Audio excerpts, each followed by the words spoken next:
Hola, muy buenas noches. Espero que estén muy bien. Quiero confirmar el audio.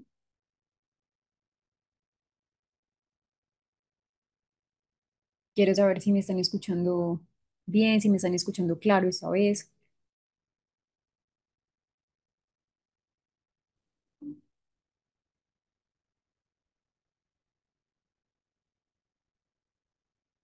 Listo, perfecto. Ayer estábamos trabajando, estábamos repasando lo que viene siendo entonces otro autismo de tipo sindrómico que es el síndrome de Rett.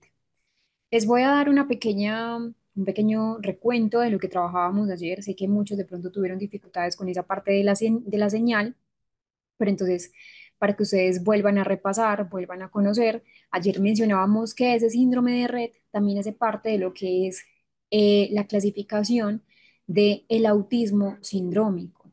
Cuando hablamos del síndrome de Rett, hablamos entonces que es un diagnóstico que anteriormente hacía parte de lo que era el DSM-5, ya, perdón, del DSM-4, ya con este DSM-5 ya no hay síndrome de Rett porque ya tiene una clara base genética y que hay un gen específico que es el MECP2. Se los voy a escribir al chat para que lo puedan conocer. Es el EMECP2, que tiene que ver con ese síndrome de Rett. eh, Donde entonces recordemos, el síndrome de Rett no es exclusivo de las mujeres. Hay hombres, muy pocos, sí, con síndrome de Rett, pero que es mucho más prevalente encontrar síndrome de Rett en la parte femenina. Mencionábamos entonces que en el síndrome de Rett tienen un patrón típico de neurodesarrollo, pero que llegan los 6, 18 meses de vida de una persona y que empiezan a involucionar, es decir, empiezan a tener una regresión de muchas habilidades que previamente ya tenían adquiridas. Entre ellas, entonces, está una regresión del lenguaje, una pérdida de habilidades motoras, entonces también encontramos acá que tienen una pérdida de ese uso funcional de las manos. Adicionalmente, en esa parte de las manos, también en el síndrome de Rett, encontramos que hay una característica y es que hay una presencia de movimientos que son repetitivos, movimientos repetitivos de las manos. Hay muchas estereotipias, de hecho, con las manos, llevarlas a la boca, lamérselas, retorcerlas, frotarlas o lavarla o lavarlas. Y llegamos acá, que ese es el tema que no quería que pasara de largo, que es el tema fundamental,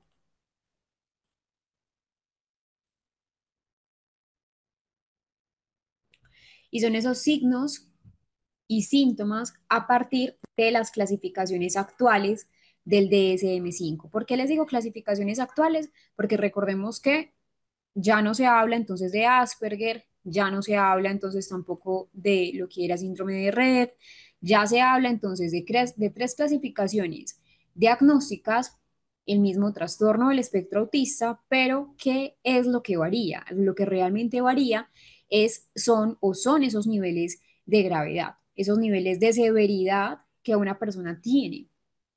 Yo ayer les mencionaba que estos niveles, que son tres, no son o no tienen que ver con cuánto autismo tiene la persona, porque muchas personas de pronto tienen esa falsa creencia y pueden de pronto erróneamente decir, ah, no, es que mi hijo tiene un autismo grado 3, entonces es mucho más autista que otra persona que tenga grado 1. No, eso no funciona de esa manera. El autismo no se mide por grados. Estos signos y síntomas vienen dados es de dos criterios diagnósticos, A y B, que están en el DSM-5 y que lo que hacen es darnos a conocer que tanto una persona tiene limitaciones, tanto en la comunicación social y que tanto una persona tiene limitaciones en esos comportamientos restringidos y repetitivos.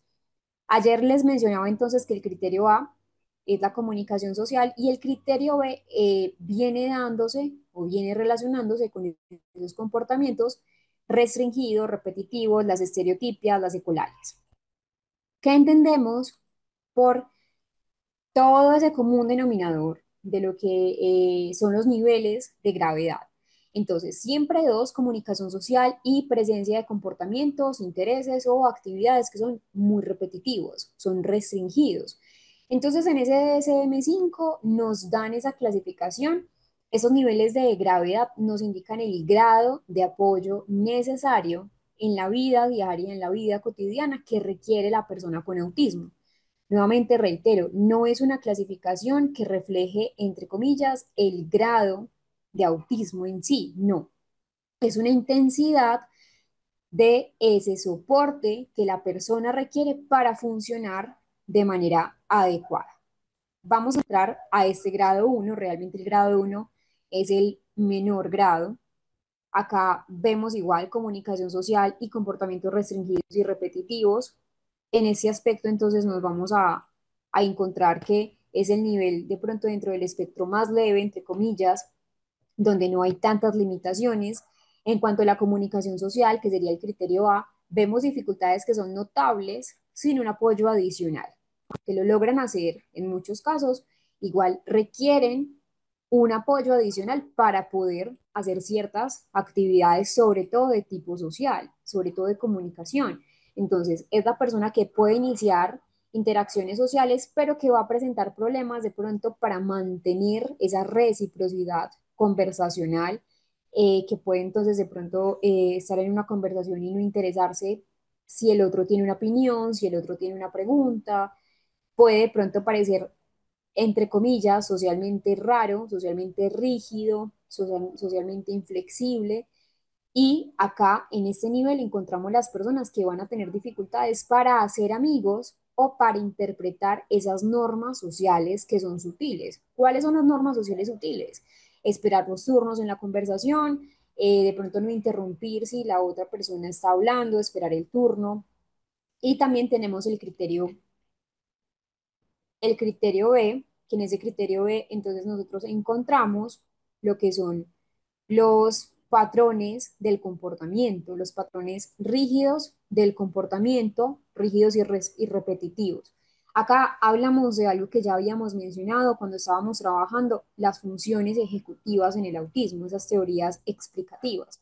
Y hablábamos de la flexibilidad mental que es tan necesaria en nuestra vida cotidiana. En el autismo entonces hay una inflexibilidad, hay un pensamiento que les puede causar cierta interferencia, puede ser en uno o en varios contextos. La idea es que sean todos los contextos, pero que pueda ser más marcado en otro y que se va a manifestar, pues no solo en conductas de pronto de rigidez en rutinas, de rigidez en intereses, sí puede tener flexibilidad con apoyo, sí no es que sea la persona más rígida del mundo, sí lo es, le gusta la rutina, prefiere la rutina, pero con cierto grado de ayuda puede tener eh, pues flexibilidad.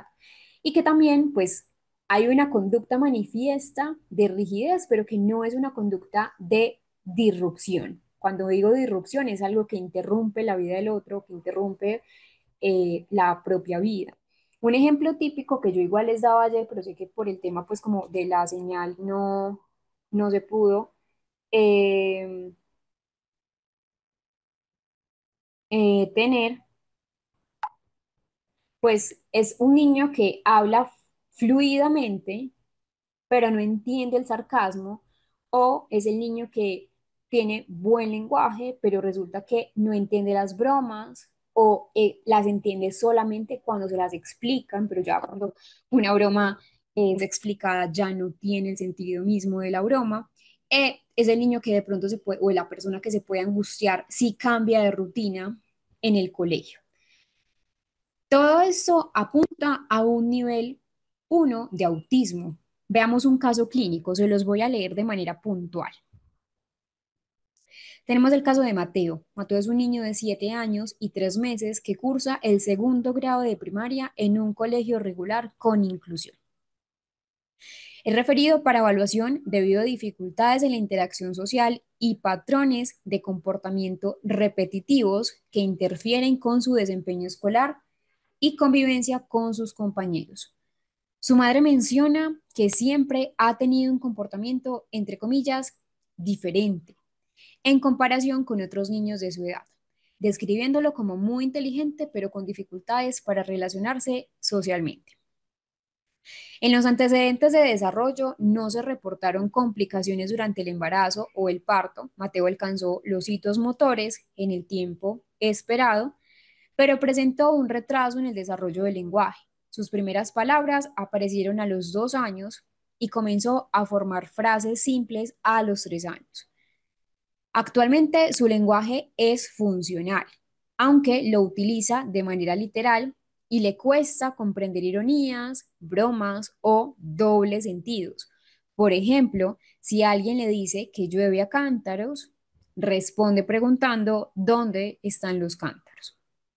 Acá vemos, por ejemplo, esta rigidez en el pensamiento, esa rigidez en el lenguaje, que es muy común. Veamos lo siguiente. En el ámbito social, Mateo muestra interés por interactuar con otros niños, pero sus intentos son percibidos como inusuales. Miren que acá Mateo sí intenta, busca, necesita. De hecho, él no solamente fue o no solamente estuvo en un reporte de neuropsicología, sino también en psicología.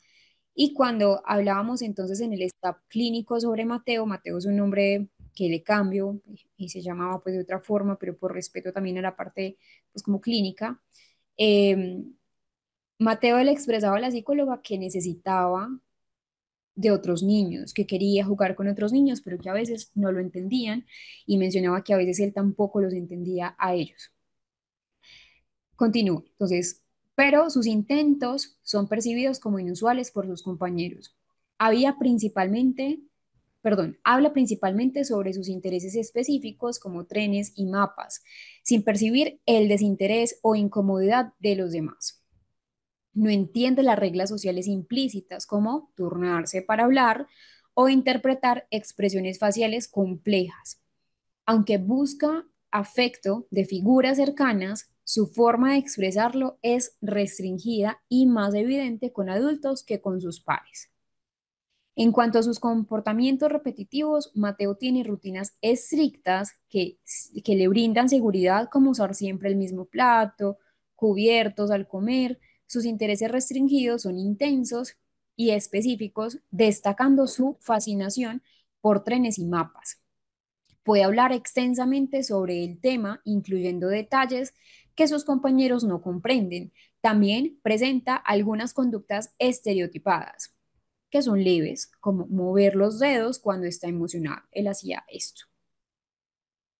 Desde el punto de vista sensorial, Mateo es hipersensible a ciertos sonidos, como el ruido de la aspiradora o el timbre de la escuela, los cuales le generan malestar. También rechaza ciertas texturas en la ropa, especialmente las etiquetas o telas ásperas, lo que hablábamos en la clase de ayer de esa hipersensibilidad. Estas sensibilidades dificultan su adaptación a ciertos entornos.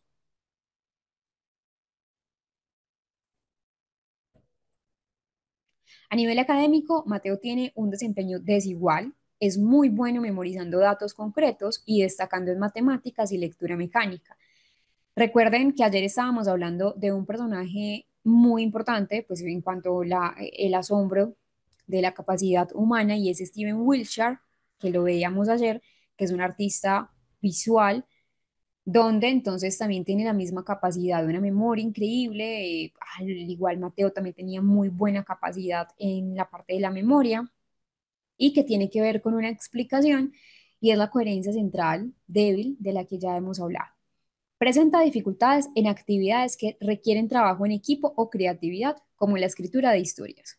Los resultados de la evaluación neuropsicológica indican un desempeño promedio en áreas como razonamiento fluido y comprensión verbal, pero destacan fortalezas en memoria de trabajo y debilidades en velocidad de procesamiento.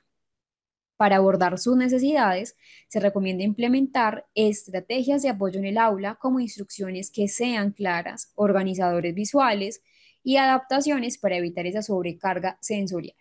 También se sugiere terapia de habilidades sociales para participar, para practicar, perdón, la interpretación de emociones y normas sociales, así como terapia ocupacional para trabajar en la integración sensorial. Por último, se propone capacitar a los padres en estrategias para manejar sus comportamientos y promover esa flexibilidad en las rutinas de Mateo. Acá en el caso de Mateo, pues según lo que él ya revisamos de el apoyo número 2, número uno, perdón, ese nivel de apoyo número uno, tenemos entonces que Mateo pues se encuentra en lo conductual, desde la rigidez conductual, en esa interacción social, en un apoyo uno. Lo hace, pero requiere cierta ayuda. De hecho, acá veíamos que también tiene pues muchas fortalezas, la fortaleza en la memoria de trabajo, la fortaleza en ese racionamiento lógico, que yo les mencionaba que tenía buena capacidad en esa parte matemática, tiene buen potencial y que la idea es tener un apoyo adecuado.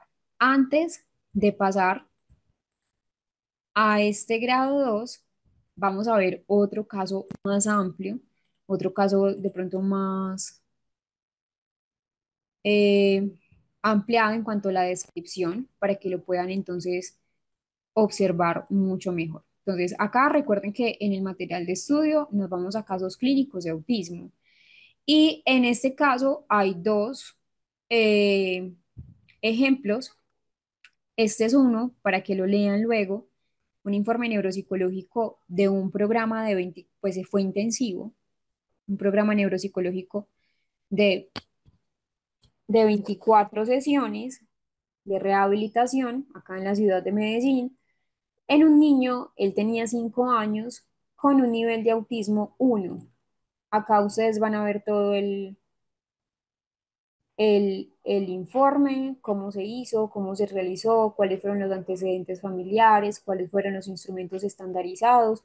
Este es un texto un poco largo, son 22 páginas, pues es un informe realmente para que lo conozcan, para que lo lean. Pero este no es el que nosotros vamos a trabajar en este momento.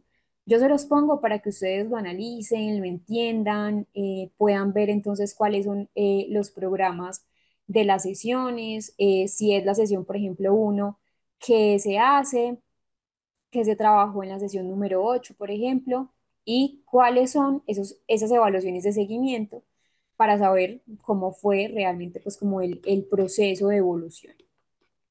Eso es muy importante y siempre se debe hacer una evaluación mientras se hace un seguimiento y post intervención neuropsicológica para saber hasta qué grado la persona obtuvo buenos resultados. Para el caso que yo les quiero mostrar es este, autismo, caso autismo grado 1, un niño de 9 años, le dan clic y lo vamos a leer a continuación. Entonces, este está en el material de estudio, pero yo se los voy a ir, lo vamos a leer, lo vamos a analizar.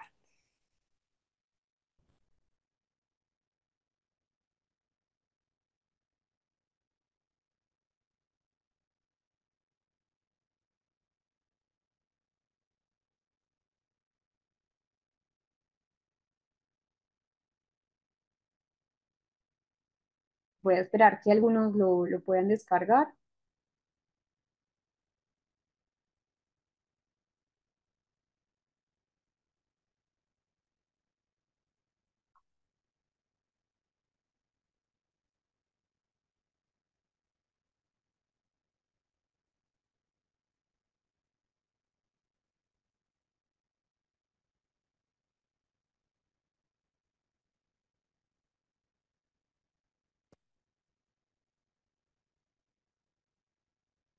Bueno, Melvin por acá ya lo leyó. Está en el material de estudio. Le pueden preguntar a los coordinadores sobre ello y ellos les explican ese aspecto. ¿Qué tenemos acá? Lo voy a empezar a analizar.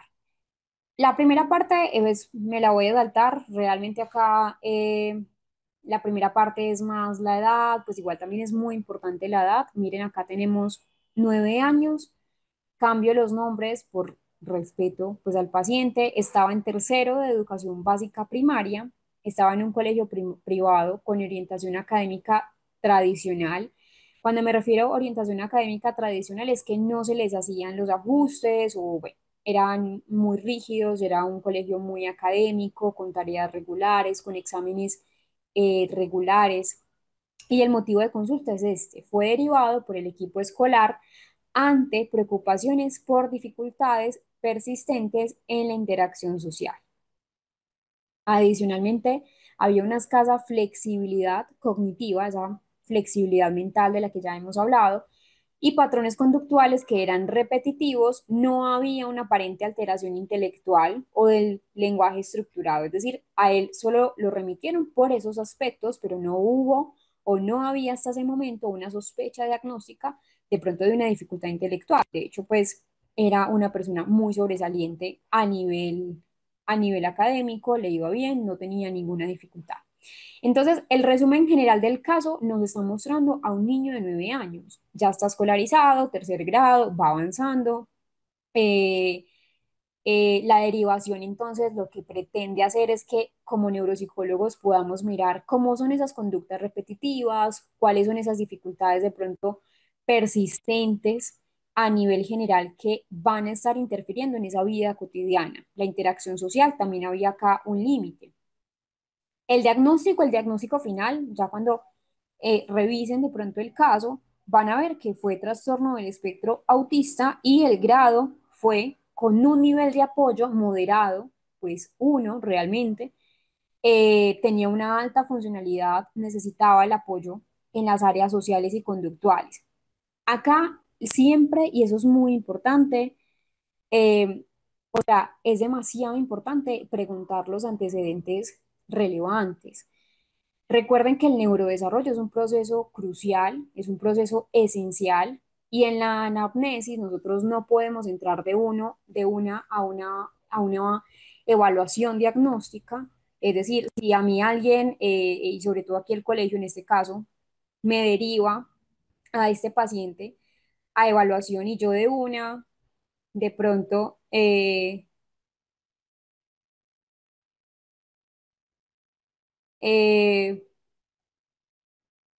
y yo de una entro y lo evalúo, pues voy a tener obviamente un rango o un margen de mucho error porque es que no voy a saber el contexto de la paciente. Entonces, del paciente en este caso, realmente porque es un masculino. El neurodesarrollo fundamental, recuerden esto, acá en el embarazo fue un embarazo controlado. Sí hubo algo importante en el embarazo que la madre lo mencionó, y es que hubo una amenaza de aborto y parto prematuro, pero pues no corrió riesgo. El nacimiento fue una cesárea programada, el Apgar fue adecuado, no hubo complicaciones, y el desarrollo del lenguaje, acá sí es muy importante entenderlo. Acá vemos el desarrollo psicomotor, el desarrollo del lenguaje, la conducta social temprana. Todo esto, aunque el niño tiene 9 años, se debe preguntar, fundamental. Yo no sé si ustedes recuerdan cuando estábamos trabajando ese tema de el X frágil como vínculo a un autismo, pues como el autismo secundario en X frágil, donde mencionábamos el caso de un paciente que era Santiago, donde Santiago tenía alterado todo el retraso en el lenguaje, tenía un desarrollo social que no cumplía los hitos o que no cumplió con los parámetros temporales establecidos a nivel biológico. Entonces acá el lenguaje tenemos, bueno, el desarrollo motor, tenemos acá en este paciente que hay un leve retraso con marcha autónoma a los 16 meses. El lenguaje, primer retraso leve, 18 meses. Ya la ecolalia se presentó hasta los 4 años, una ecolalia y pues que no era funcional, había un tono monótono, habían dificultades pragmáticas que eran persistentes, y que la interacción temprana es porque pues tuvo realmente un juego solitario, preferencia por objetos rotativos, por objetos que giraban. La madre me mencionaba que le gustaba mucho pues como los, es que no sé, eso cambia de nombre en los países. Acá se llaman spins, que eran unas cositas que uno, como hélices, bueno, y le interesaba desde pequeño. Es decir, le interesaba esa parte de los sistemas mecánicos. Estos son muy importantes, esto que les estoy mencionando porque, pues, al yo preguntar, y que todos debemos analizar, al poder preguntar, esos indicadores son consistentes con signos tempranos de un trastorno del espectro autista que va a ser de inicio infantil, ¿cierto? Con énfasis en esas dificultades pragmáticos sociales, más que en el retraso global del desarrollo, porque realmente no había un retraso global. Los antecedentes familiares.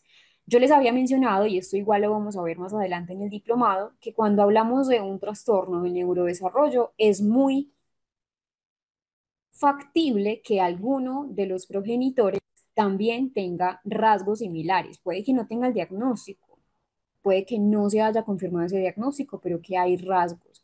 Y en el perfil del paciente tenemos un padre con rasgos obsesivos, también un padre con dificultades sociales, no estaba diagnosticado, y la mamá no tenía antecedentes clínicos. Realmente, pues, hay o se puede observar que hay un posible componente genético familiar frecuente en ese grado de autismo.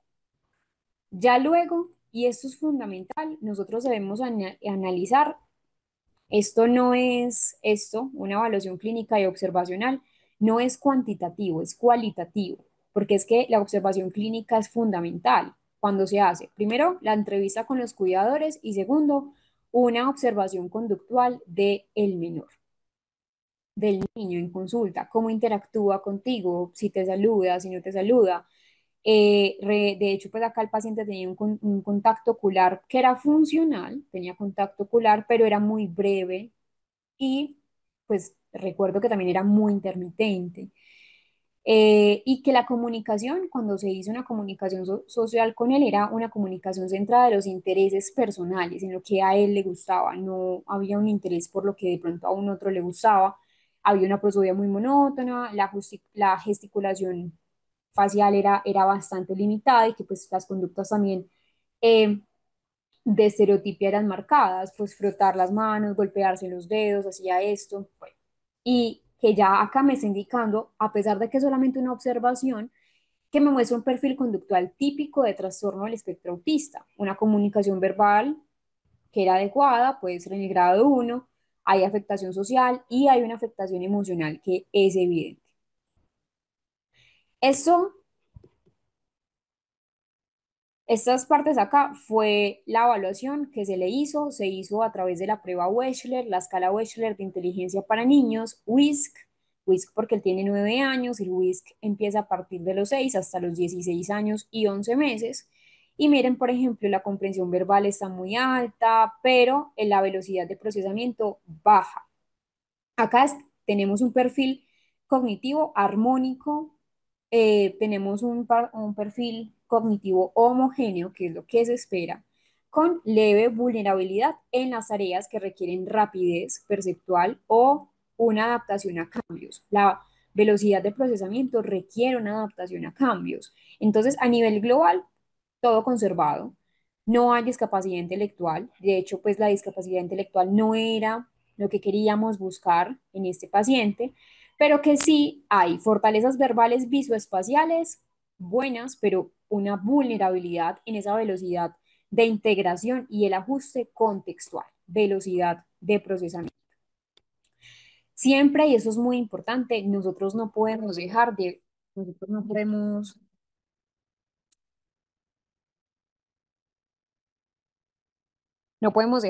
evaluar cómo es esa conducta adaptativa. Hay muchas pruebas o en muchas escalas que nosotros podemos utilizar para poder evaluar cómo está ese perfil de adaptación de la persona, es decir, qué tanto apoyo necesita en las actividades de la vida cotidiana. Está la ABAS-2, está el Vineland.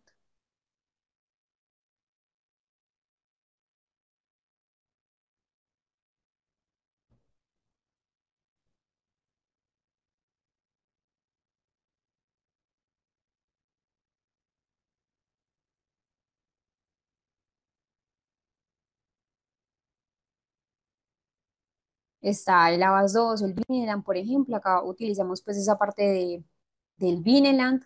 Acá encontramos que pues la persona, el paciente acá, pues tenía una principal dificultad que estaba radicando en lo que era la dimensión social. Es decir, había un buen funcionamiento de la autonomía personal. Él era pues un niño completamente funcional.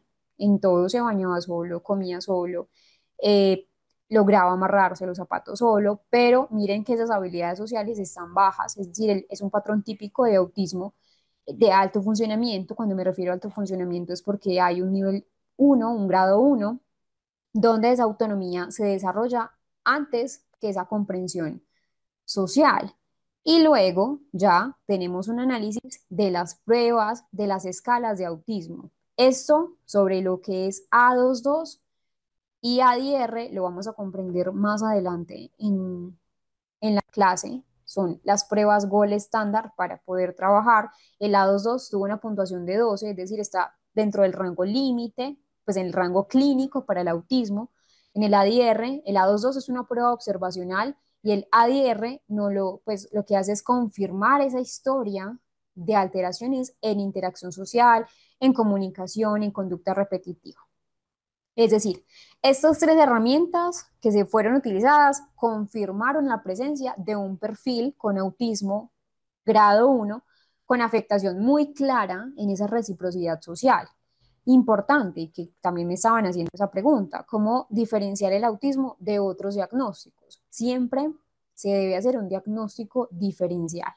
Y digo siempre porque muchos de los patrones clínicos que pueden parecer autismo no siempre es un autismo. Ejemplo, el TDAH, son comórbidos, sí, pero que igual no había impulsividad, no había un déficit sostenido en atención, tampoco es un trastorno de ansiedad social, no hay temor al juicio, sino que hay dificultades en la estructura para comprender esas normas sociales. Eh, También entonces, por ejemplo, acá tenemos que pues hay otro cuadro y es discapacidad intelectual, ese se descartó. Y el diagnóstico ya del DSM fue un trastorno del espectro autista, grado uno, requiere apoyo, sin discapacidad intelectual asociada, sin deterioro del lenguaje estructurado, y ya tenemos el plan de intervención multimodal. Importantísimo que sea multimodal, que tenga múltiples eh, eh, eh, que tenga pues múltiples terapeutas. Estaba también esa parte de las habilidades sociales en un grupo estructurado, la terapia cognitivo-conductual, el apoyo también psicopedagógico, aunque él no tenía o no tiene dificultades a nivel cognitivo. También la idea es que se puedan adaptar algunas metodologías y algunos espacios, más que la parte académica o más de pronto que adaptar, cambiar esa parte académica, porque como les digo, el niño, pues el paciente no tuvo o no tenía dificultades a nivel cognitivo, es adaptar el espacio, adaptar el entorno, adaptar de pronto si van a hacer un trabajo grupal. A él, de hecho, le costaba mucho los trabajos grupales, a esa edad ya se empieza a trabajar con lo grupal, pues poder de pronto ser un poco más flexible, irlo, no decirle, no, tú no trabajes con nadie, trabaja solo, no, porque tampoco es la idea, pero sí es entrarlo sin abrumarlo. Las rutinas visuales, la planificación, pues, y aquí el pronóstico es muy favorable. ¿Por qué? Consideramos primero el nivel cognitivo, el lenguaje estructurado, muy buen lenguaje, el diagnóstico y una intervención temprana, 9 años, y el entorno familiar es un entorno protector, contenedor, tiene muy buena adherencia al tratamiento. Ya acá pues tenemos como la conclusión para que puedan analizar este caso. Este caso es muy interesante. Recuerda que está en el material de estudio. Ahora sí, vamos con el grado número 2 de apoyo. Acá lo mismo, criterio A, criterio B. Por acá veía una pregunta, la voy a responder de una vez, no la hace Teresa Gómez. Teresa nos dice, profe, yo tengo una duda voy a dejarte compartir para explicar esa pregunta. Profe, yo tengo una duda. En la evaluación neuropsicológica, ¿cuál es la diferencia entre desintegración sensorial o cuál es el límite entre los dos y autismo atípico? Bueno, acuérdate que ya no se utiliza autismo atípico porque era la clasificación del DSM-4, ya lo que se utiliza es los tres grados, uno, 2 o 3, y como tal, esa parte de la desintegración sensorial, que realmente se llama trastorno del procesamiento sensorial, viene pues obviamente de una dificultad para procesar el entorno. Entonces ya sea los sonidos, las luces, los movimientos, el gusto, el tacto, una información de tipo sensorial que proviene del exterior. Un ejemplo, un niño puede tener los oídos, pues taparse, cubrirse los oídos con ruidos, que para otros pues pueden ser normales. Un ejemplo, el ruido de la lavadora. Para una persona el ruido de la lavadora puede ser un sonido pues ambiente, puede ser un sonido eh, normal y que busca, o por ejemplo otra persona que busca constantemente moverse, tocar las cosas porque necesita más estimulación. Entonces hay una característica clave, ya les voy a explicar cómo descargan esa parte del material, pues ahí en la pantalla.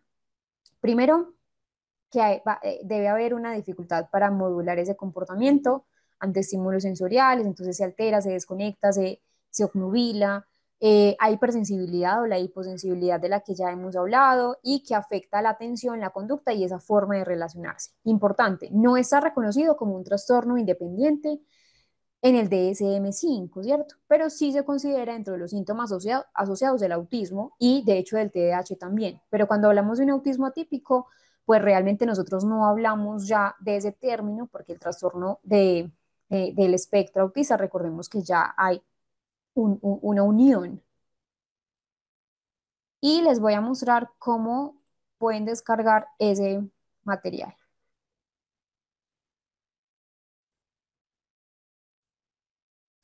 Cuando ustedes están en el material, cualquiera que sea pues el caso, ya sea en los casos clínicos o en los libros, por ejemplo, metámonos a los libros.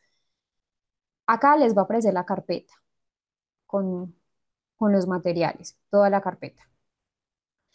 La idea es que siempre se metan desde el computador o ya sea pues desde una tablet y le van a dar acá en los tres puntos.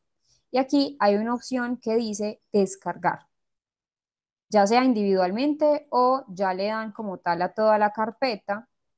Por ejemplo, acá supongamos que quieren descargar esa carpeta completa, casos clínicos de autismo. Lo mismo, le dan descargar a toda la carpeta y ya les descarga.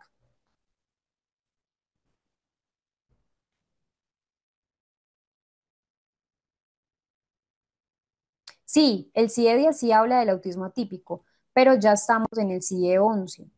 Entonces, por ejemplo, el CIE-10 y el CIE-11 cambió significativamente. Es decir, el CIE-11 ya se debería estar usando lastimosamente en Colombia. En Colombia también. En Colombia también se utiliza el CIE 10, desafortunadamente, aunque ya incluso vamos para el CIE 12, ya el CIE 12 está próximo, eh, pero ya existe el CIE 11. Entonces yo creo que si eso depende mucho, pues, y por ejemplo acá en Colombia, pues Miguel nos dice, bueno, para las personas que nos ven en diferido, Miguel nos dice, el CIE 10 sí habla del autismo atípico, acá en Ecuador no todavía, o sea, no habla todavía del CIE 11. Acá en Colombia todavía hablamos del DSM, del CIE 10. Y de hecho, en las entidades prestadoras de salud, en las IPS, que son instituciones prestadoras de servicios de salud, pues también nosotros utilizamos el el CIE 10, pero lo correcto es irnos actualizando, es decir, manejar los dos, porque igual va a pasar que en algún momento, tanto en Ecuador como Colombia, hagamos un tránsito, ojalá que sea pronto, porque es que eh, el, el- el- la investigación corre y en otros países, por ejemplo, en Europa ya se está usando el CIE 11 y no es comparar Latinoamérica con Europa, nunca, jamás. Pero, pero es eso, es entender que, por ejemplo, en el CIE 11 se habla, por ejemplo, de un trastorno desintegrativo infantil.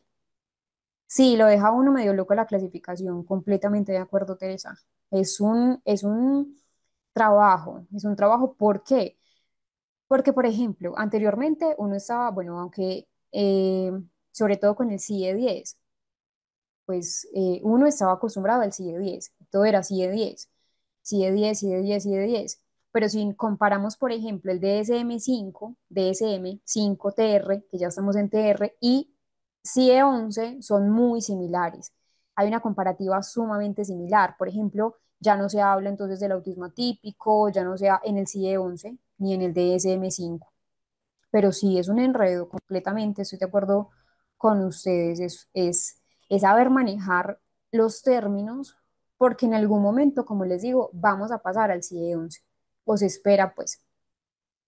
En el grado 2 lo mismo, comunicación social y comportamientos restringidos y repetitivos. Eh, criterio A, criterio B. Creo que eso ya quedó muy claro. En el criterio A, que recuerden que el criterio A tiene que ver con esa parte de la comunicación social, nosotros tenemos que en este grado 2 que podríamos hacer una analogía, aunque no es el término correcto, se debe decir grado 2 no grado moderado.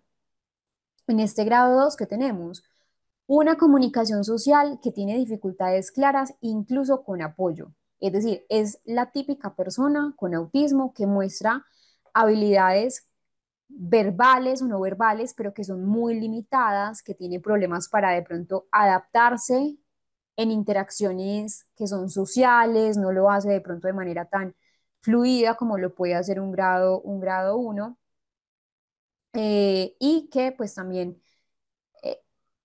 eh, Miguel, y a Natalia, este enlace del material de estudio opcional se los entrega a los coordinadores, a ellos se pueden comunicar allí en el grupo de WhatsApp.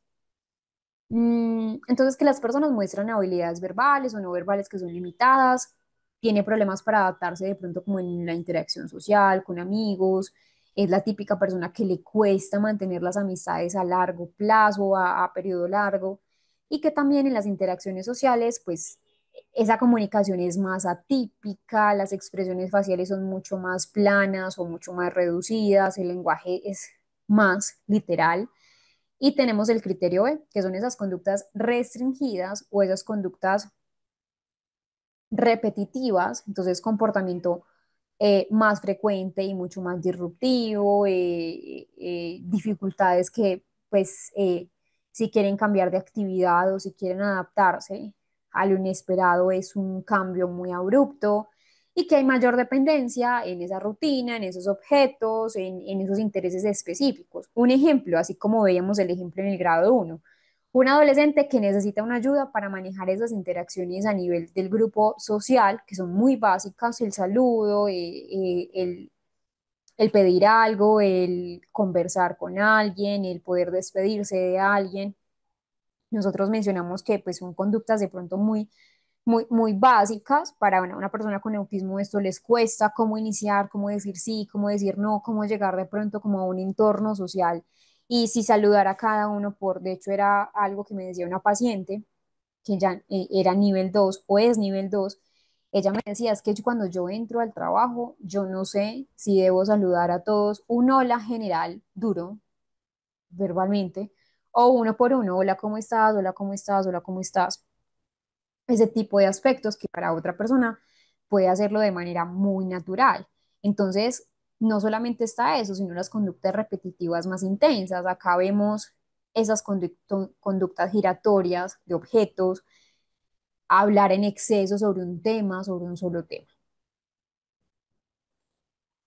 Veamos el caso clínico, un ejemplo, así como lo vimos ahí, el caso clínico corto y luego lo analizamos más en el amplio. Luis es un niño de 6 años que asiste a un programa escolar especializado debido a sus importantes dificultades en la comunicación social e interacción social. Cuando me refiero a programa escolar escolarizado es porque tenía un apoyo de fonoaudiología, tenía un apoyo de terapeuta ocupacional también. Es llevado a consulta por sus padres, quienes mencionan que desde pequeño ha mostrado comportamientos atípicos, como evitar el contacto visual, insistir en rutinas estrictas y no responder al llamado de su nombre de forma consistente. En los antecedentes no se reportan complicaciones perinatales, pero el desarrollo del lenguaje fue significativamente retrasado. A los 6 años utiliza principalmente frases cortas y estructuradas para expresar sus necesidades básicas como quiero agua o vamos afuera. No mantiene conversaciones bidireccionales ni usa el lenguaje para fines sociales. Prefiere señalar o llevar al adulto hacia lo que necesita. Luis muestra un interés restringido por los autos, que organiza en fila por colores y tamaños. Si alguien altera el orden, se irrita y puede presentar crisis de llanto, golpearse la cabeza con las manos o tirarse al suelo. Esas conductas ocurren también cuando sus rutinas diarias se ven interrumpidas, como si hay un cambio inesperado en el camino al colegio. A nivel sensorial, es muy sensible a ruidos fuertes como el de una licuadora o un claxon, lo que le genera angustia. También evita texturas específicas en la comida, prefiriendo alimentos, prefiriendo alimentos con consistencias suaves como purés y yogur. En el ámbito social, interactúa principalmente con adultos y lo hace de manera limitada. No busca el juego con otros niños y, aunque se muestra afectuoso con sus padres, este afecto es expresado de forma ocasional y poco espontánea. Requiere apoyo constante para participar en actividades cotidianas como vestirse o comer, ya que tiene dificultades para iniciar y completar tareas de forma independiente. Acá vemos que Luis pues tiene un típico caso de trastorno del espectro autista grado 2 en cuanto a la comunicación social, en cuanto a sus intereses eh, restringidos y repetitivos. Y antes de pasar a este nivel 3 grado 3 vamos a ver como en como en el primer caso, un autismo grado 2.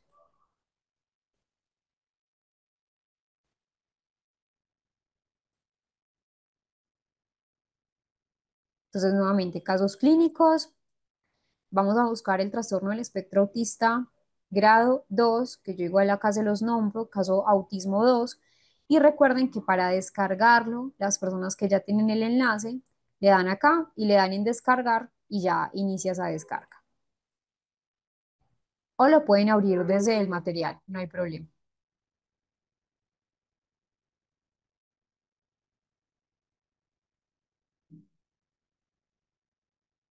Bueno, también lo pueden descargar desde acá. Acá hay una opción que es esta carpeta. Acá, donde hay como una carpeta y una flecha hacia abajo. Ahí dice descargar.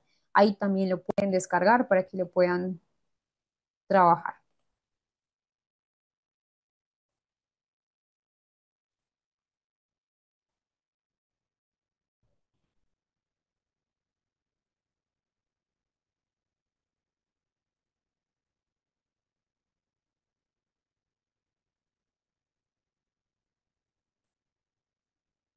Tenemos entonces otro caso. Recuerden que ese es el caso de autismo grado 2, donde cambió el nombre. Es un niño de 6 años y 4 meses. Está en grado 1, pues un grado de básica primaria.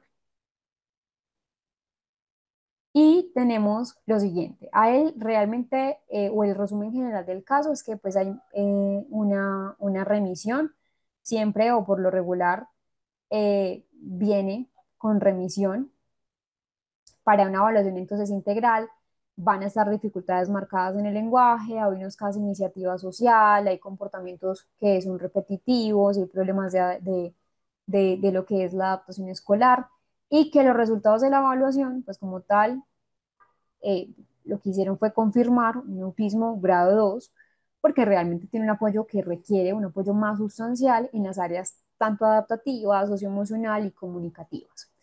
Lo mismo que nosotros hicimos en el otro caso es eso.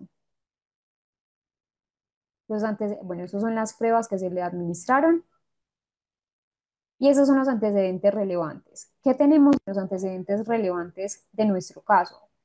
No hubo complicaciones relevantes ni en el periodo prenatal ni en el perinatal, es decir, él fue parto por cesárea, fue un parto a término, no hubo amenazas de aborto. En ese desarrollo postnatal, ¿qué se encontró? Que hubo un retraso en ese desarrollo expresivo, en ese desarrollo gestual. De hecho, pues tiene un uso muy escaso de la mirada.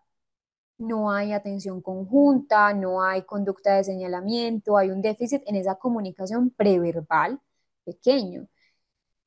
Marcha independiente a los 16 meses y que tuvo palabras aisladas a los 3 años, con presencia actual, todavía al día de hoy, a los 6 años, tiene colalia ocasional, pero pues el lenguaje funcional es muy limitado. Entonces, ya de antemano que nos está indicando que es un perfil de desarrollo que es consistente con un autismo, con predominio en dificultades comunicativas, sobre todo sociales, pero sobre todo comunicativas, y que no hay pues como tal una evidencia de un daño neurológico.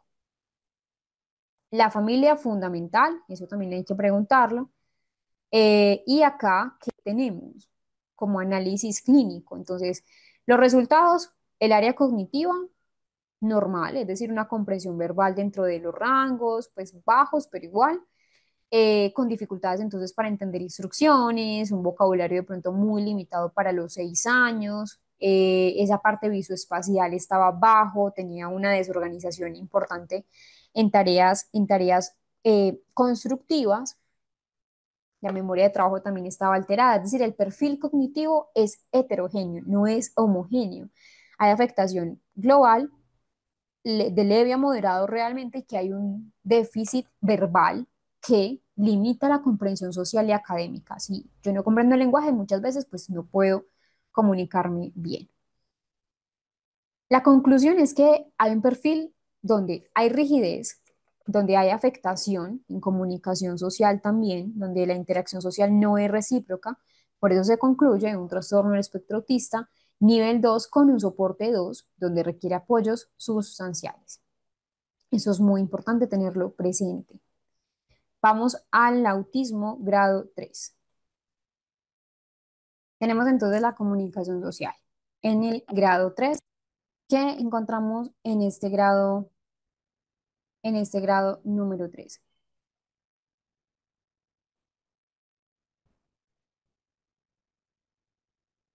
¿Me están escuchando bien?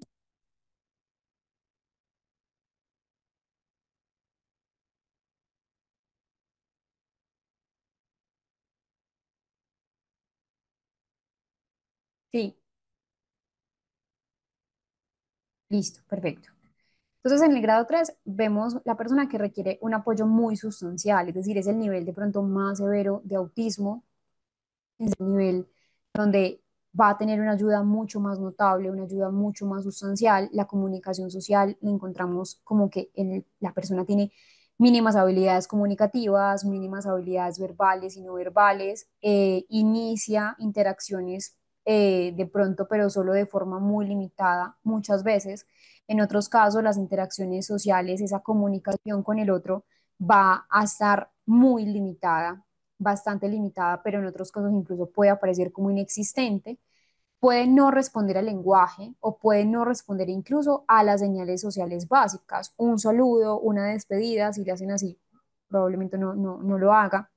Y las conductas restringidas y repetitivas, que es el criterio B, vemos conductas que son altamente rígidas, conductas altamente estereotipadas, conductas altamente disruptivas, eh, hay una resistencia mucho mayor, una resistencia mucho más profunda a lo que es el cambio y que hay comportamientos que van a interferir seriamente con esa vida diaria, con esa autoestimulación intensa, con esas conductas de pronto también autolesiva. Ejemplo típico, un niño que no habla es un niño que evita el contacto visual, es un niño que de pronto tiene estallidos de angustia frente de pronto a cambios que son mínimos y que necesita un apoyo constante en sus habilidades de la vida cotidiana, en su práctica cotidiana. Les voy a leer este caso.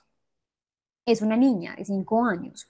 Ana es una niña de 5 años que asiste a un centro terapéutico especializado, ya que presenta severas dificultades en la comunicación, interacción social y conductas adaptativas.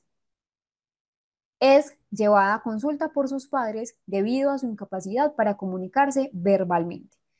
Frecuentes crisis de irritabilidad y comportamientos autolesivos. Miren que acá los comportamientos autolesivos están. En los antecedentes se reporta un desarrollo temprano con retrasos significativos, no alcanzó el hito del balbuceo esperado y a los 5 años no utiliza palabras, comunicándose únicamente mediante llanto, gritos o llevando la mano de un adulto hacia el objeto que desea. No señala, no responde a su nombre y no muestra interés por interactuar con otras personas, incluyendo a sus padres. Ana presenta patrones de comportamiento altamente restringidos y repetitivos, pasa largos periodos meciendo su cuerpo, miren que acá ya estaba muy marcado el tema de las estereotipias, y puede observarse mirando fijamente luces o girando objetos repetidamente. Esas actividades ocupan la mayor parte de su tiempo y cualquier interrupción de esas conductas provoca crisis intensas de llanto, gritos y en ocasiones conductas autolesivas como morderse las manos. En cuanto a su perfil sensorial, muestra hipersensibilidad extrema, llora ante ruidos cotidianos como el timbre o una batidora y se resiste al contacto físico, incluso con sus padres. También presenta selectividad alimentaria severa. Esto es porque tenía mucha hipersensibilidad, rechazando la mayoría de los alimentos y consumiendo solo ciertos tipos de papilla o realmente pues también le gustaba el puré. Adicionalmente, en este caso, la paciente que era muy pequeña, pues 5 años, Ana no participaba en actividades grupales, Ana no participaba en juegos, siempre, todo el tiempo, eso era algo constante. Ella necesitaba una supervisión para todas las actividades básicas de la vida diaria, entonces alimentarse, vestirse, asearse y una conexión muy mínima con el entorno. Ya no tenía conexión con el entorno, no respondía de manera emocional cuando de pronto se le hablaba, cuando de pronto veía algo que le gusta. Ana es un caso típico de autismo grado 3. Yo en el material de estudio también les coloco un caso de autismo grado 3 para que lo podamos entonces revisar, ejemplificar. Este caso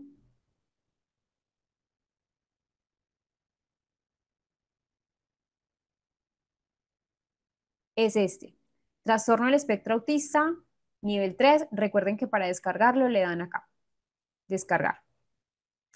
Lo vamos a abrir.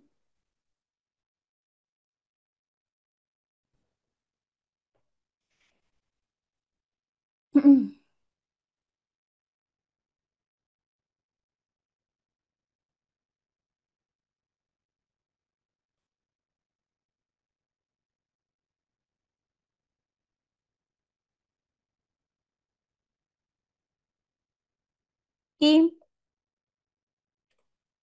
bueno, les voy a dar unos segundos para que lo puedan descargar, para que lo puedan analizar.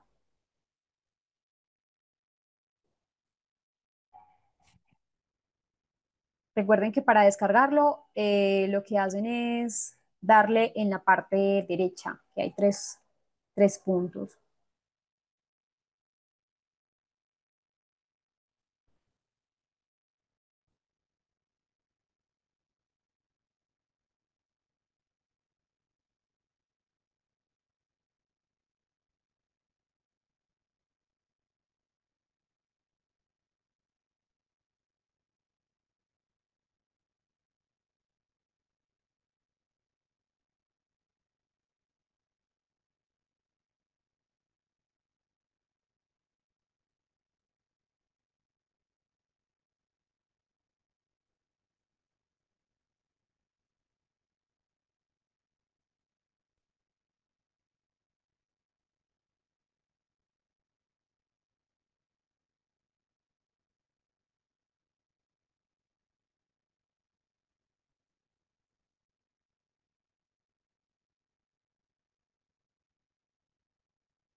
Tenemos este caso. Este caso no es un niño, no es un infante. Este caso es de ya una persona adulta con sospecha de autismo, 27 años. Acá tenemos entonces unas consideraciones importantes. Primero, tenemos que, denme un segundo.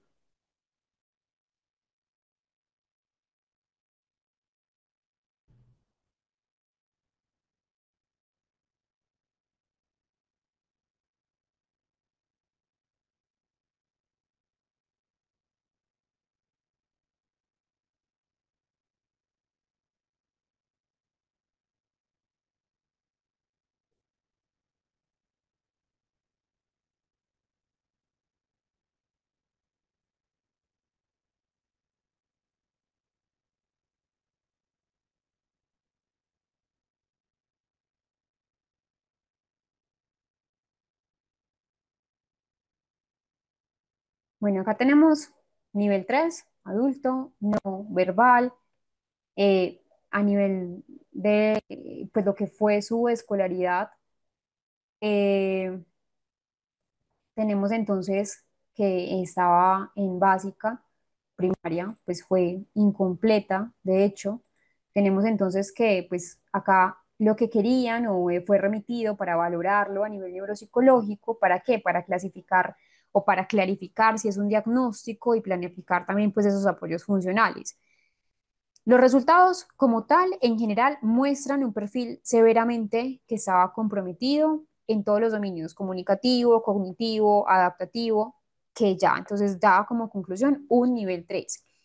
Antecedentes prenatales acá o antecedentes relevantes nos dan una conclusión importante y es que en esos antecedentes tenemos como tal que hay una evidencia de un cuadro de neurodesarrollo de inicio temprano sin factores perinatales, no había factores de riesgo, no había daños estructurales cerebrales, lo que apoya obviamente un origen neurobiológico del autismo. En cuanto a la observación clínica, acá el comportamiento pues la observación conductual, que como les digo, esto es muy relevante hacerlo, es sumamente importante, pues es un perfil conductual que es severo. ¿Por qué? Hay un predominio de regulación sensorial en el paciente eh, que ya es adulto, ya hay una ausencia de intención comunicativa funcional. En cuanto, y eso también fue importante, en cuanto a esas eh, evaluaciones neuropsicológicas, nosotros, ¿qué podemos encontrar allí? Primero que el CI se evaluó con una inteligencia general que fue el Leiter 3, donde es un CI no verbal. El CI fue 55, muy por debajo del promedio, pues rango ya de discapacidad intelectual, es decir, ese nivel intelectual es bajo y que se acompaña con limitaciones adaptativas, limitaciones a nivel ejecutivo, cuando se evaluó la memoria y la atención. La memoria, por ejemplo, acá, sobre todo una memoria visual de tipo inmediato, estaba conservada en tareas simples y la atención severamente alterada. Lo mismo la memoria de trabajo, donde entonces hay una atención que es muy frágil, una atención que es desorganizada, que no hay posibilidad como tal de mantener esa parte. Ven y analizan la evaluación neuropsicológica y tiene muchas alteraciones. Es un perfil profundo y que el diagnóstico entonces fue un trastorno del espectro, nivel 3 de severidad, en los dominios comunicación social, comportamiento restringido, comportamiento repetitivo, sin lenguaje verbal, funcional y que necesita apoyo. Yo quiero clarificar algo y es muy importante mencionarlo y no puedo pues como pasar de largo. Y es que cuando yo digo o cuando me refiero a que los niveles son tres, la gravedad puede cambiar con el tiempo. De hecho, es una pregunta pues muy común que me hacen en el diplomado. Si una persona que fue diagnosticada al principio con un grado 2 puede cambiar a un grado uno, sí, porque es que eh, hablamos del beneficio de la intervención temprana, el beneficio del entorno, de esas oportunidades también educativas que se le brindan a los niños, de esos apoyos adecuados que al fin y al cabo también modifican significativamente el funcionamiento de toda persona, no solamente a una persona con autismo, y que pues los niveles son dimensionales, no categóricos. De hecho, una persona, pues cuando me refiero pues que no son etiquetas permanentes, una persona puede ser nivel uno en comunicación social, nivel 2 en conductas repetitivas, por ejemplo, y que no reflejan, y eso es muy importante, no reflejan un perfil de inteligencia como tal. Yo lo que quiero es mostrarles un ejemplo de superación, de entrega familiar,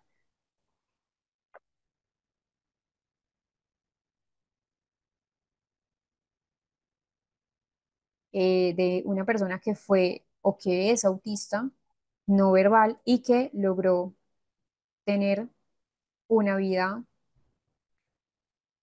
una vida autónoma y funcional.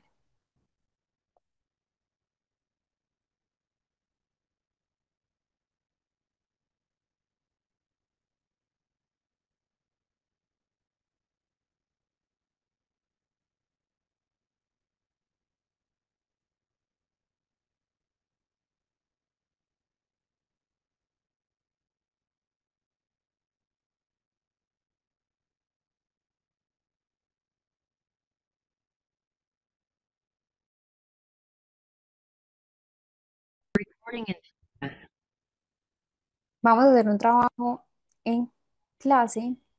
Vamos a irnos a em, a este texto. Ya les voy a mostrar acá. Entonces nos vamos a ir a un análisis, vamos a hacer un análisis ya de lo que sabemos, de esas preguntas sobre este caso que vamos a ver a continuación. Acá tenemos unas preguntas y un análisis de reflexión. Van a tener en cuenta estas preguntas que tenemos acá y las vamos a resolver conforme nosotros vemos la entrevista. Vamos entonces con ello.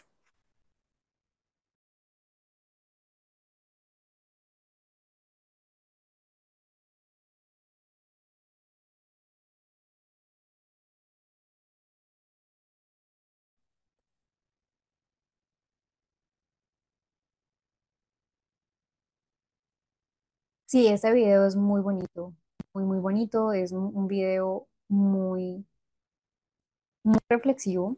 reflexivo realmente. Ya les voy a compartir el, el enlace del video. Realmente es una entrevista.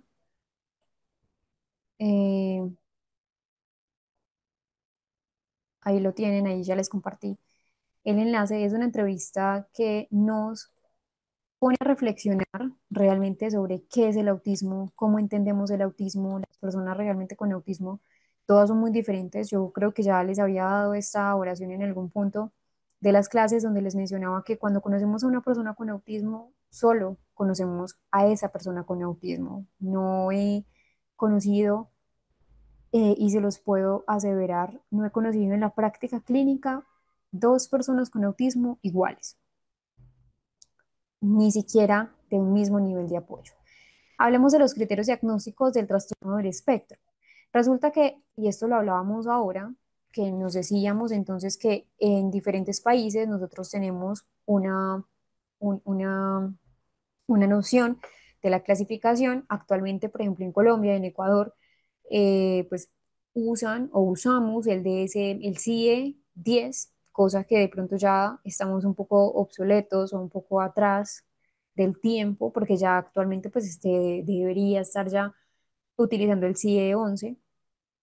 Pues tiene que ver mucho también con los sistemas de salud, bueno, con todos los cambios que se requieren, pero en todos los países el manual utilizado prima en ese DSM-5, es uno de los más usados realmente para el trastorno del espectro, es uno de los más utilizados en esa práctica clínica, a excepción de un país que en este caso es Inglaterra, donde Inglaterra usa oficialmente el CIE-11 como una adaptación para el diagnóstico de autismo.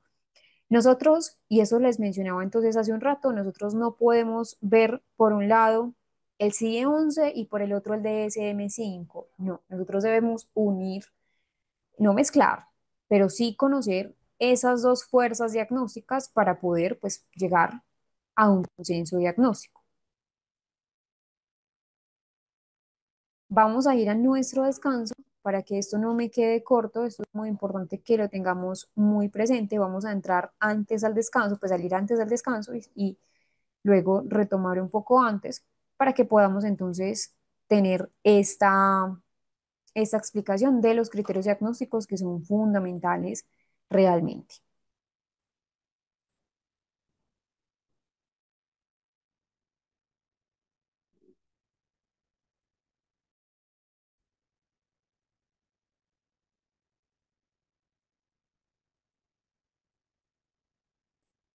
Tenemos entonces el criterio A, que son deficiencias persistentes en la comunicación social y en la interacción social en diversos contextos. Se va a manifestar en diferentes contextos. La idea es que sean en casi todos los contextos, pues la idea no es que solo se presente en la casa, pero que en el colegio no se presente. Cuando hablamos de los criterios, hablamos que son criterio A, criterio B, pero también hay criterio C, D, E, que ya vamos a revisar a continuación. Uno de los más importantes o dos de los más importantes es el criterio A y el criterio B. El criterio A está marcado ¿por qué? Por dificultades en esa comunicación y en esa interacción social. Es decir, eso quiere decir que a la persona le cuesta relacionarse, a la persona con autismo le cuesta esa parte de lo que es la comunicación, ya hemos hablado de esa parte o ese aspecto tan importante de lo que es la comunicación, de cómo comunicarse, pues realmente acá las dificultades deben estar presentes en varios contextos, casa, colegio, actividad extracurricular, parque de recreo, etcétera. Y tres puntos claves. Lo primero es que hay problemas para sostener una conversación o iniciar una interacción de tipo social. Entonces, por ejemplo, la persona que nos saluda, la persona que de pronto no responde cuando se le habla o no sabe cómo seguir un tema de conversación. A veces puede ser que la persona hable solo de lo que le interesa, pero que no nota si el otro está interesado realmente en lo que está como comentando. También encontramos entonces dificultades para entender esas señales sociales no verbales, como así, no mirar a los ojos, no usar gestos como lo que es señalar, es un gesto básico, o no entender en muchos casos esas expresiones faciales o ese tono de la voz. Eso por el lado 2. Y en el lado número 3 encontramos esas dificultades para desarrollar relaciones adecuadas. Es decir, le cuesta ser amigos, le cuesta jugar con otros niños, le cuesta, por ejemplo, entender esas reglas sociales del juego y que puede preferir de pronto estar solo a relacionarse quizás con lo que son los adultos. Vamos a ver a nivel gráfico, a nivel visual, como ya lo hemos visto, esto tiene que ver con un grupo de videos de la Fundación Orange.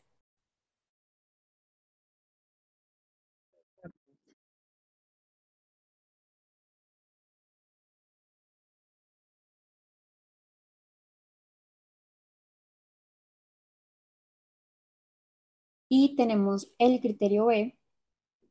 El criterio B viene dado por esos patrones restrictivos y repetitivos del comportamiento, vemos intereses, vemos actividades que se van a manifestar en dos o más de los siguientes puntos.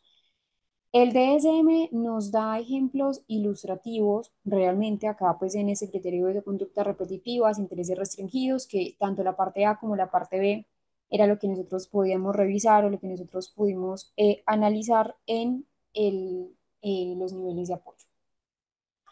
Entonces, lo que son los criterios B son acciones o más bien son formas de pensar que se repiten mucho, que son muy intensas, que son muy específicas, que están muy circunscritas en un tema y que se deben cumplir al menos dos de cuatro puntos. Lo primero son movimientos repetitivos, ese uso repetitivo de palabras, ese uso repetitivo de objetos, por ejemplo como aletear con las manos, como girar objetos, como repetir frases o sonidos, lo que ya hemos hablado, lo que es la ecolalia, y que también es una necesidad, ese es el segundo punto, que viene dado como una necesidad de rutinas, una resistencia de pronto a esos cambios. Acá llega entonces el enojo si la persona de pronto, otra persona le cambia de lugar o si la rutina de pronto se altera, incluso puede ser en lo más mínimo. Recuerden que entre más grado de autismo, de severidad, de apoyo, pues muchos van a ser más, pues van a ser más esas necesidades en las rutinas. Entonces, ir al colegio por otro camino, ir al colegio de pronto con el uniforme en que no es o que no debería, si en el colegio, por ejemplo, es un tema y eso también pues, es un tema importante de hablar, porque en muchos casos en los colegios hacen lo que son excursiones o lo que son paseos y a veces les cuesta muchísimo y el paseo porque es un cambio de rutina. Entonces hay que tener una conducta anticipatoria. Luego entonces tenemos el número 3 que son intereses muy intensos o específicos. Entonces un interés muy fuerte por un tema como los dinosaurios, como el arte, como la ciencia, como, bueno, en realidad hay tantos temas como personas en el mundo. Eh, a veces lo generalizamos solo a los dinosaurios, lo reducimos solo a los dinosaurios o al sistema solar, no. Hay muchos temas, incluso conocí a una persona con autismo que tenía un tema circunscrito y era realmente, eh, eh, pues le emocionaba como el tema de los alumbrados, bueno, toda esa parte. Y el cuarto son reacciones que son inusuales a estímulos sensoriales. Entonces, por ejemplo, es la persona que se tapa los oídos ante sonidos que para otra persona pueden ser completamente normales, el ruido de la lavadora, el ruido de la puerta cuando se abre o cuando se cierra, y que lo que hace es que busca o evita ciertos olores, ciertas texturas, ciertas luces, o le molestan las etiquetas de la ropa, que también era algo que mencionábamos. Es muy importante para que o sea, para que se diagnostique el autismo, esas características deben primero estar presentes desde la infancia, aunque a veces se pueden notar, no es que aparezcan de la nada, sino que se notan cuando el niño de pronto ya crece, y que deben afectar esa vida diaria. Entonces, el colegio, las relaciones, la familia, y que no se debe explicar mejor por otro diagnóstico. Eso es muy importante tenerlo muy presente.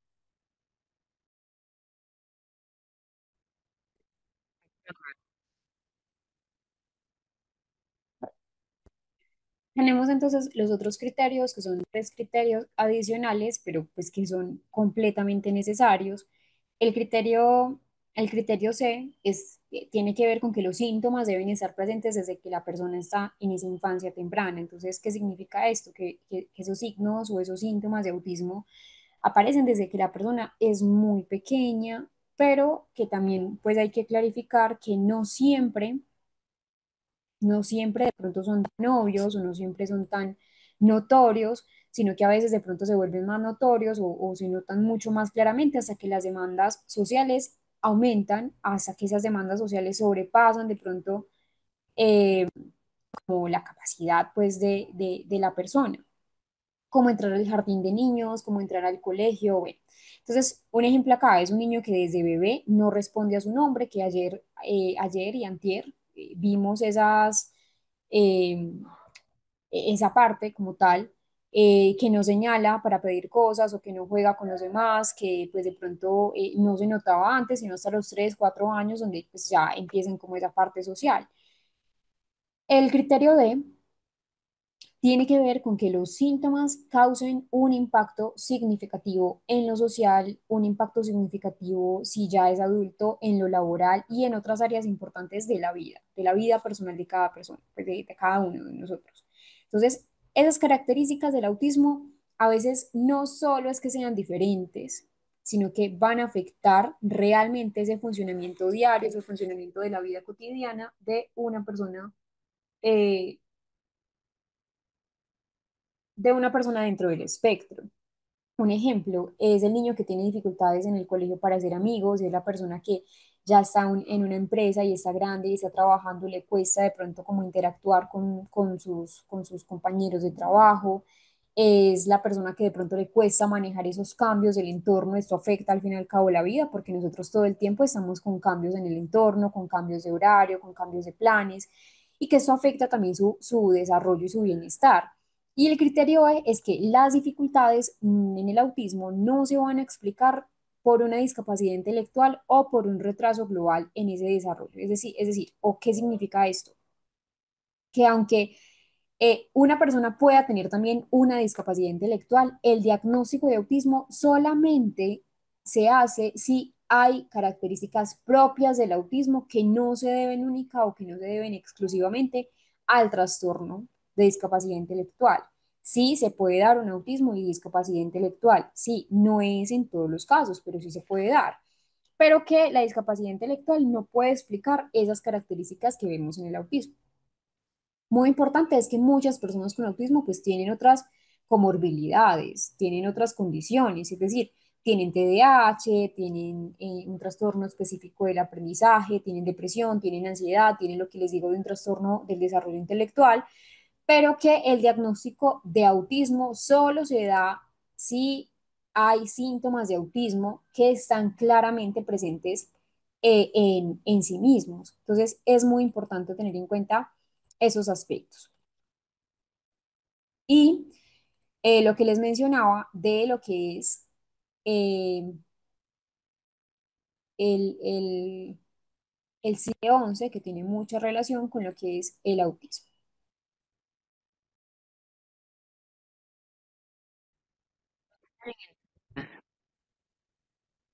Acá tenemos algo fundamental, y es que permiten esos apoyos visuales.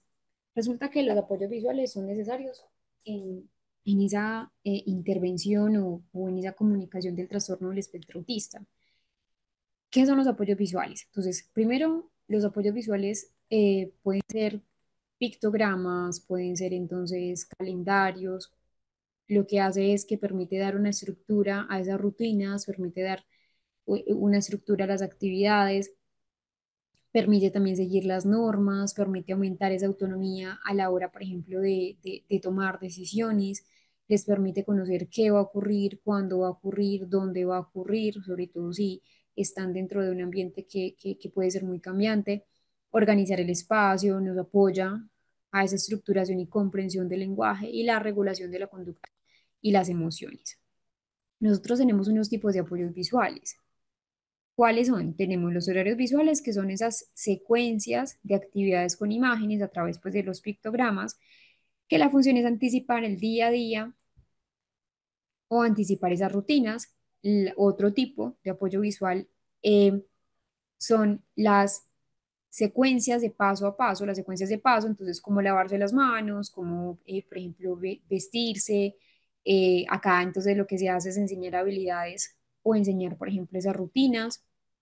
También entonces tenemos otros que son los tableros de elección, donde tenemos los pictogramas, que son opciones de comida, que son opciones pues realmente como de juego, que lo que hacen es fomentar la autonomía, las historias sociales, que son narraciones de situaciones puntuales, situaciones sobre todo pues de índole o del contexto social, donde les permite prepararse. Entonces, si ya, por ejemplo, hay un contexto social donde la persona saluda, pues ya ellos van a saber cómo hacerlo, cómo de pronto no hacerlo. Los semáforos o escalas, que no son únicos y exclusivos del autismo, de hecho, pues se regulan las emociones a través del verde, amarillo, rojo. Las tarjetas de comunicación, que son las tarjetas PECs. Entonces, por ejemplo, quiero jugar, tengo hambre, lo que hacen es favorecer esa comunicación a nivel funcional, los mapas visuales o esas señales, que lo que hace es que pues, la persona pueda tener una orientación en el tiempo y en el espacio, en el lugar. Resulta que esas claves visuales son un sistema alternativo aumentativo de la comunicación, que es el SAC. Yo les mencioné una página que es ARASAC, donde son estrategias que realmente fomentan pues como la comunicación en general. Cuando hablamos de los apoyos visuales o esas claves visuales, son herramientas que nosotros debemos implementar, son herramientas esenciales en esa intervención y en ese acompañamiento completo, tanto educativo como clínico, de las personas con autismo. Es decir, esa, eh, eh, esa información de una persona con trastorno del espectro autista, la persona de hecho pues procesa mucho mejor la información a través de lo visual que de lo verbal o que de lo auditivo. De hecho, las redes neuronales pues se configuran mucho mejor a través de lo visual. Y esos apoyos lo que les permiten es comprender, es organizar, es de pronto también como anticipar mejor a esos cambios, conocer mejor el entorno, tener en cuenta qué tareas, tener en cuenta qué emociones, cuáles son las emociones. Entonces, realmente lo que hacen los apoyos visuales son representaciones gráficas, pictogramas, imágenes, fotografías, puede ser un dibujo, puede ser señales, colores, por ejemplo, que facilitan esa comunicación, pero no solamente la comunicación, sino esa comprensión y esa autonomía de las personas con autismo. Entonces, realmente acá lo que van a hacer es siempre favorecer, es favorecer esa comprensión de las normas, de esas expectativas a nivel social, esa, como les digo, anticipación de la rutina, de las actividades, mm, refuerzan y en muchos casos incluso también hasta reemplazan ese lenguaje verbal cuando no hay como tal facultades en la comunicación. ¿Cómo implementar? Realmente pues, es muy sencillo implementar un sistema SAC. Primero es adaptarlos a la edad y a ese nivel cognitivo no es lo mismo. Entonces yo brindarles un pictograma para un adulto que a un niño, usar materiales que sean claros, usar materiales que sean consistentes, que sean también como comprensibles a la vista, a ese procesamiento de la información, como les digo, fotos reales, objetos, lo que son los pictogramas. También es algo importante y es que, pues, se deben ubicar en un lugar que la persona lo vea. Pues la idea es que si estamos trabajando como ir al baño, pues no tener eso en la cocina, sino en el baño. Ubicarlos en lugares que sean de fácil acceso, lugares que sean visibles para la persona y enseñar a través del modelado.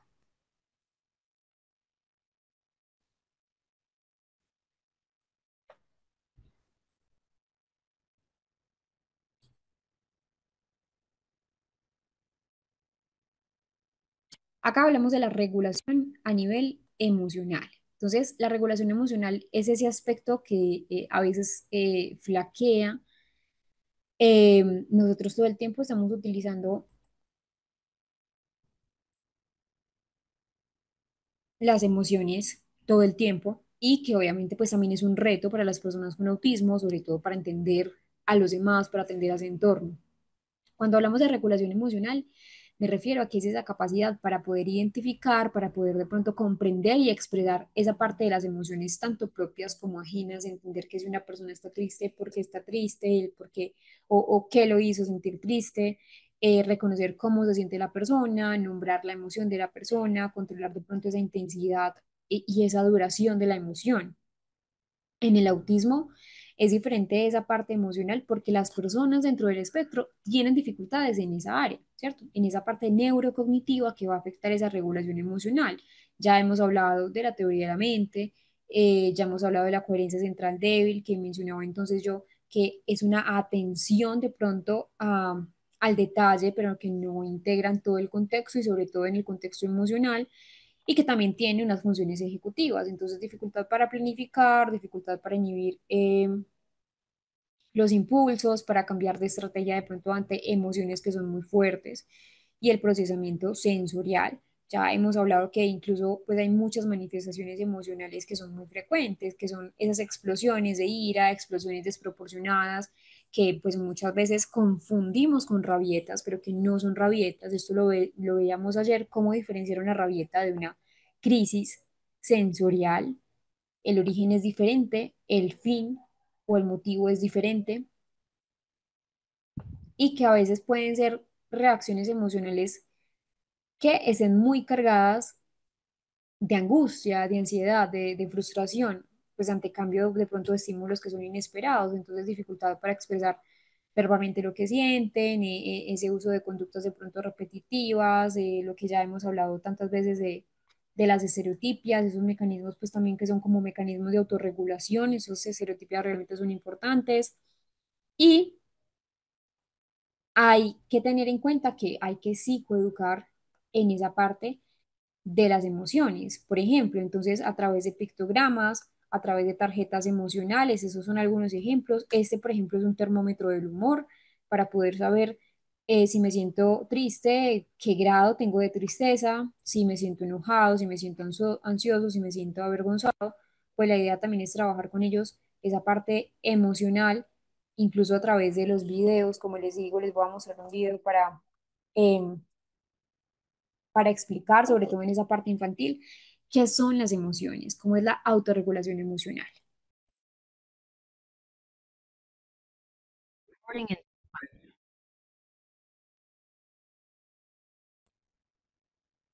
Bueno, les voy a compartir este video al chat. Listo, ahí ya los compartí.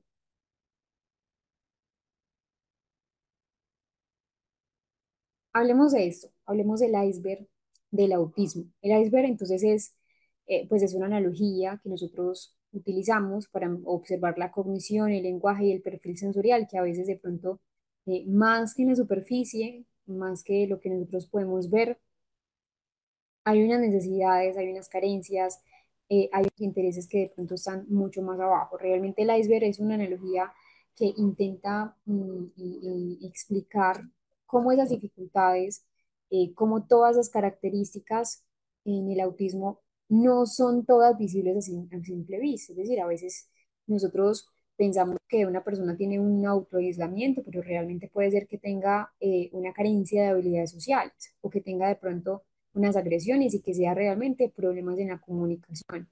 Entonces, lo que hace es que tenemos en la superficie, que es la punta del iceberg, es solo una pequeña parte o solo un pequeño fragmento de lo que realmente ocurre internamente. Entonces, cuando desglosamos esa analogía, cuando desglosamos el término, entendemos que esa parte visible del iceberg es lo que la mayoría de las personas pueden notar, es lo que la mayoría de las personas identifican fácilmente en una persona con autismo. Entonces son comportamientos y son características que se ven externamente. Entonces dificultades para la socialización, son comportamientos restrictivos y lo que ya hemos hablado de las estereotipias, son las reacciones inusuales, es el contacto físico o el contacto visual que es muy limitado o incluso evitado. Pero lo que tenemos de pronto en esa profundidad son las experiencias internas que no siempre vemos en las personas con autismo. Entonces, por ejemplo, vemos que muchas personas con autismo sí tienen un procesamiento sensorial, pero puede ser que pues sea una lucha continua para procesar estímulos sensoriales, que el ruido les molesta, que no van de pronto a lugares donde quisieran ir con sus amigos porque es que el ruido es estridente, eh, y que puede causarles pues obviamente un malestar físico, un malestar emocional, sin que de pronto otro lo note, sin que de pronto los otros lo noten. Y que también es posible que una persona con autismo esté luchando internamente por manejar esas interacciones sociales, incluso a veces si no parece una persona nerviosa, puede ser que esté luchando con ello.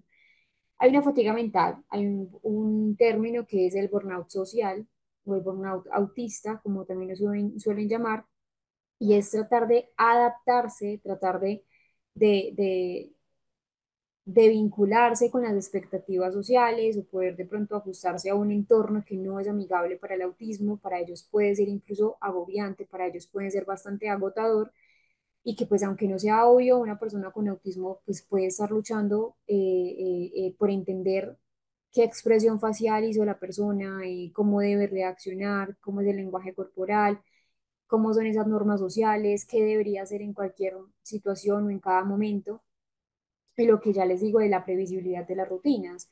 Cuando yo les digo esta analogía del iceberg, es que el autismo no es solo lo que se ve externamente, eso creo que es muy importante tenerlo en cuenta.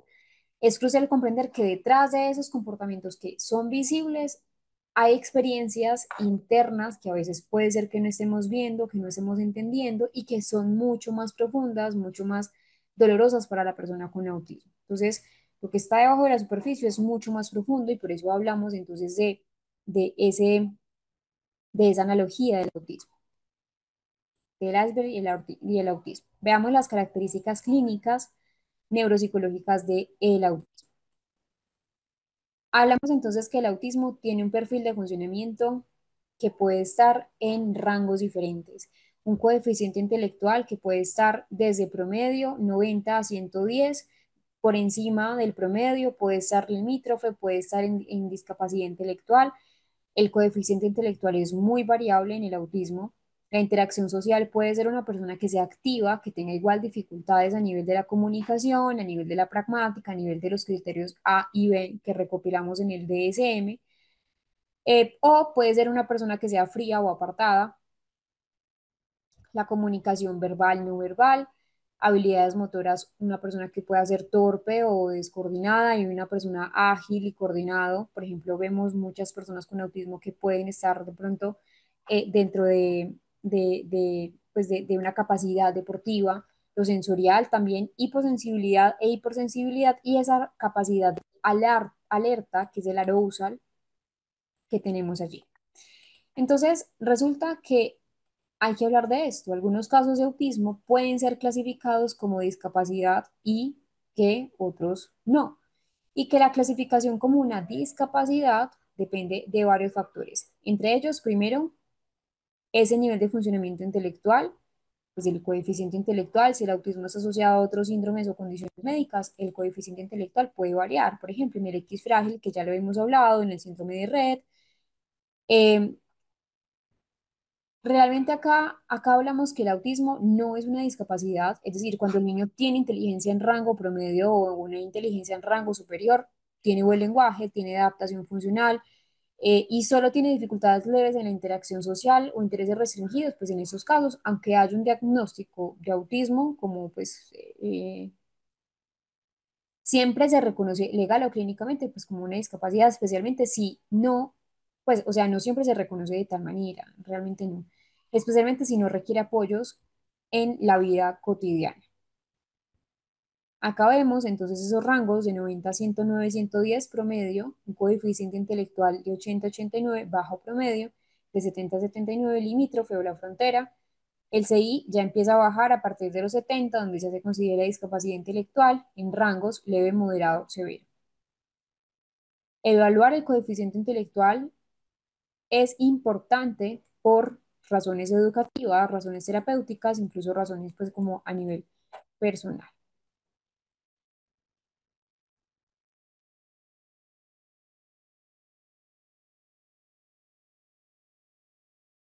Bueno, vamos a culminar ahí con esa reflexión para mañana iniciar un nuevo tema. Espero que descansen muchísimo, que puedan entonces tener un buen inicio de día mañana y nos veremos nuevamente. Chao, que estén muy bien.